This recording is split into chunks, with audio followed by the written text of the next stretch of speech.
the ambassador from the United Kingdom to the United Nations, and the British permanent representative to the United Nations was president of the UN Security Council for November 2010, Sir Mark Lyall Grant.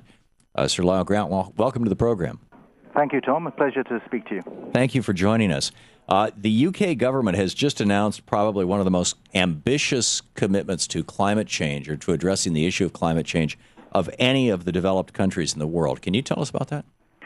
Yes, we've always said that we would want to take the lead and show ourselves as a model in the international community on climate change. The new coalition government, conservative-led coalition government in the United Kingdom, has an aspiration to be the greenest government that the United Kingdom has had.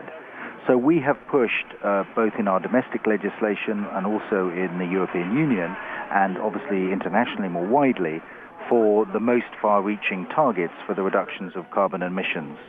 And that's what we're pushing forward with as we speak. Now, Germany is the second cloudiest country in Europe. You're the number one, if my recollection is correct.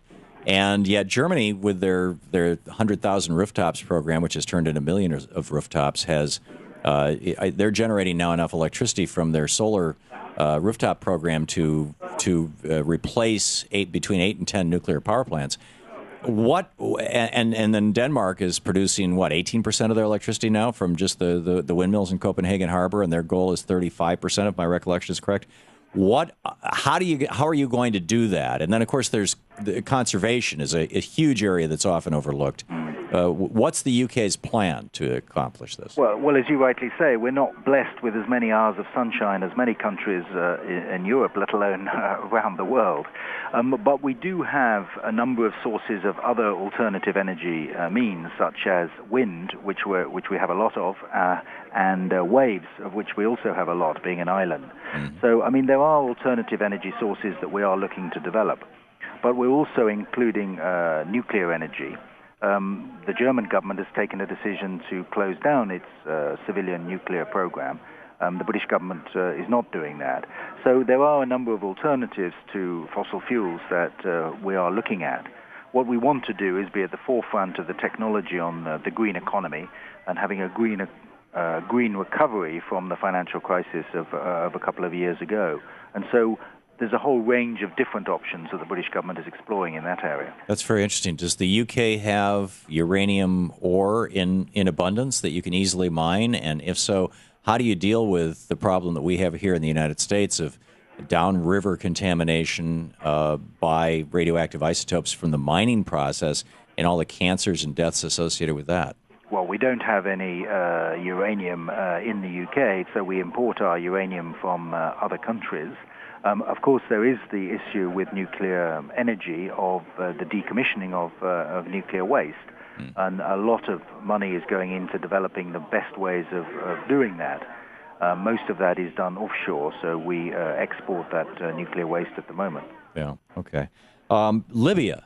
You are, if my understanding is correct, you, France, and the United States have been the leading forces in the bombing of Libya, or however you want to characterize it.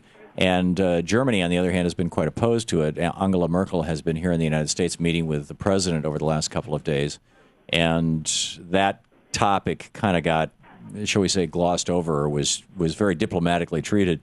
What are your thoughts on how that is going? On what is the UK's official position on it?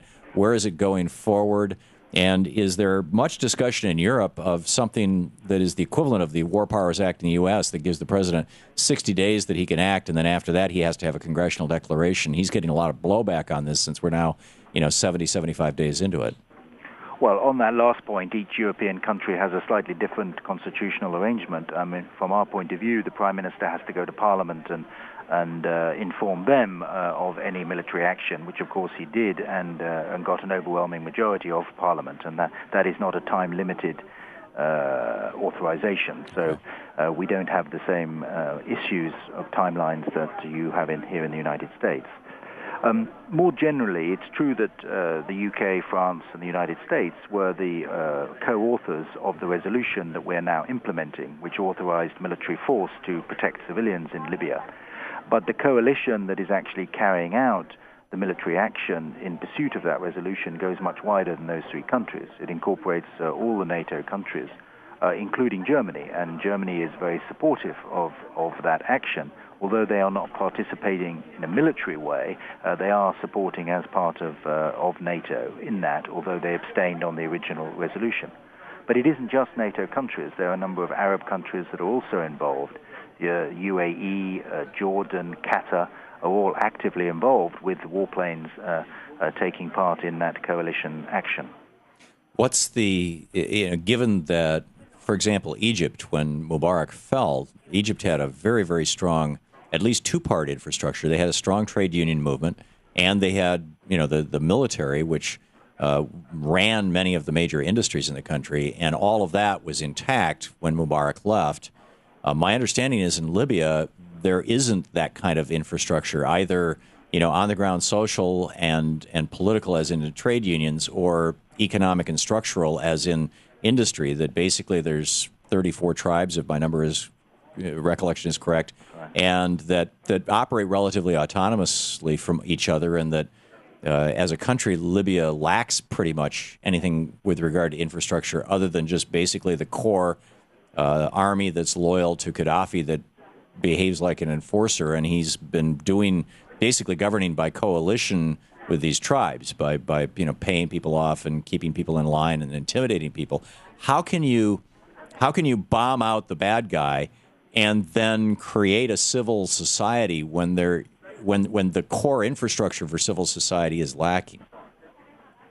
Well, I think your analysis is broadly correct. I mean, I think there is quite a lot of infrastructure in Libya in terms of physical infrastructure, but there are very weak institutions. Colonel Gaddafi has run the country in a very personal way for 42 years, and he has not allowed other institutions to develop in terms of political parties, in terms of the press, civil society, etc., legal systems.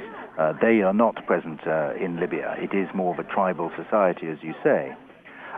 So clearly, once Gaddafi goes, there will be a big job to be done in terms of building a new nation and building a new consensus on a political transition. That is inevitably the case because those institutions, as I say, have been atrophied over the last 42 years. But there is basic infrastructure in terms of roads and buildings and things right. like that. Yeah, my concern was the political and economic infrastructure. And is it time? We have just a little less than a minute left, Sir Lyall Grant. Is it time for a new Marshall Plan of some sort to for the Arab countries that are experiencing this Arab Spring? I think that is a good idea, Tom. We've set up in our own modest way a sort of Arab partnership program, and the European Union has come in behind that and is setting up a partnership program because all these countries are borders of the European Union. The G8 also agreed a sort of partnership program. So perhaps it doesn't have quite the pizzazz of the Marshall Plan after the Second World War, but I think there is a strong feeling in the international community that we really need to help the transition in all these countries if the Arab Spring is to be successful. Very, very well said. Sir Mark Lyall Grant, the the British Permanent Representative to the United Nations. Sir, thank you so much for being with us. Not at all. Real pleasure. Thank you very much. Very good speaking with you.